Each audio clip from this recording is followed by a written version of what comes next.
Hi, this is Steph with Belladonna Dyes, and today we're going to make a kimono sleeve jacket. For this project, I turned it inside out, and then I also centered it by using the sleeve inside the other sleeve technique. And most of that footage was done off the table, so I've just skipped ahead to the spiraling part. And I am using the microwave splatter guard. It just makes things quick and easy, and I have a link for it down below in the description box. But since this was folded in half prior by centering it, it's basically a spider spiral. So if you don't know what centering a shirt is, I do have a quick little tutorial on that you can watch, or like I said, it's like a spider fold, so you could go find one of my spider tutorials and watch me center that. I got this blank from Dharma, and I'll put a link for it down in the description box so it's easy for you guys to find. It's really delicate, so if you're not 100% comfortable using the hemostat and the splatter guard, I suggest that you do it the good old-fashioned way.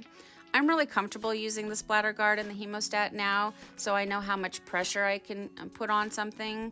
But like I said, this is very delicate, probably the most delicate thing that I've dyed from them so far. Now that it's all spiraled up, I'm going to secure it with rubber bands, and these are my rubber bands that I call my second favorite rubber bands. My favorite rubber bands that I usually use for the spirals are just a little bit too big.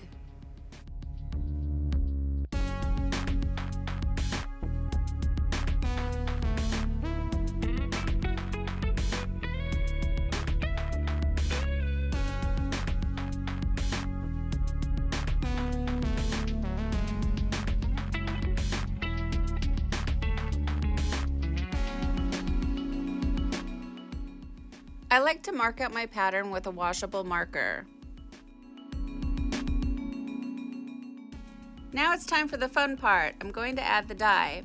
So in hindsight, I should have mixed those yellow chunks into the rest of the jade green, but I also know that parakeet has a tendency to throw a really yellowish green color, so I figured it'll be all right. And it's tie-dye. It will be all right. But if you see big chunks in yours like this, smash them up and mix them in. Well, do whatever you want, but next time I'm going to do that.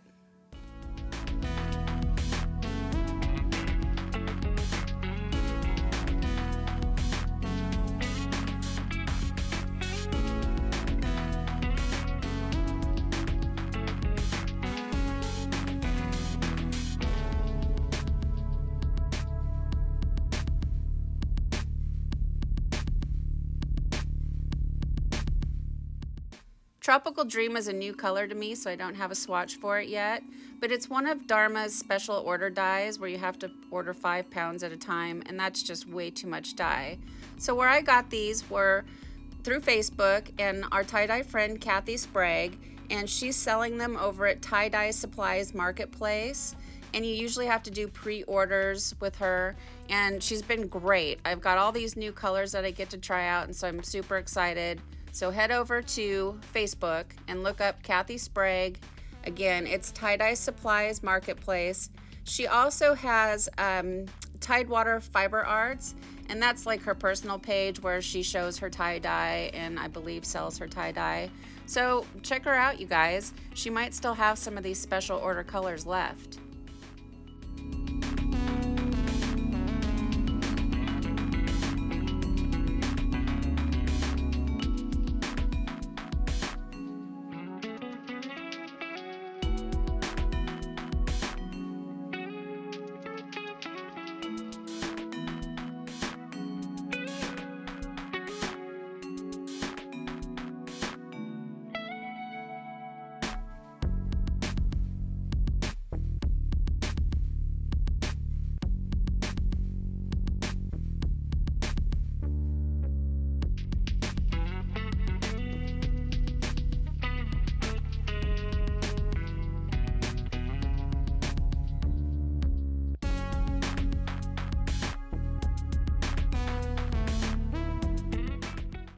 Next, I give the project a quick little sprinkle of soda ash for good measure, and I pack on my ice. Now it's sitting down in the bowl because it's going to be a Muck ice dye. So I pack on my ice and I add enough ice to where I don't see any fabric showing through, and then I set the bowl aside and I let it batch for 48 hours after the ice melts.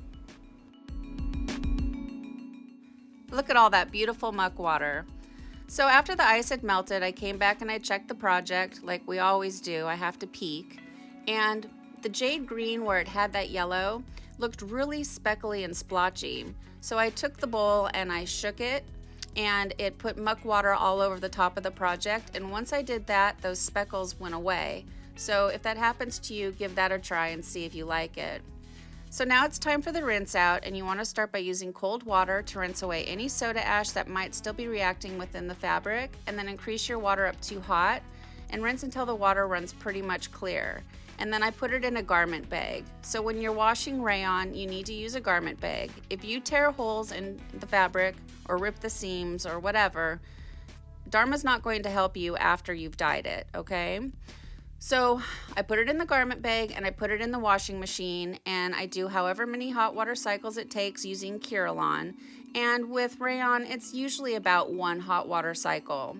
When the hot water cycle water is clear, I know that I'm ready to do my final wash using Millsoft. And Millsoft comes in really handy when doing rayon because rayon can come out of the wash feeling like a stiff bed sheet. So I really love to use the Millsoft. And then this one, I hung it dry. It's so delicate, it did not need to go into the dryer. And then we come back and see the results. Well, here it is, guys. Here's our kimono sleeve jacket ice dye after it's been washed and ironed, and I'm really happy with the way this one turned out.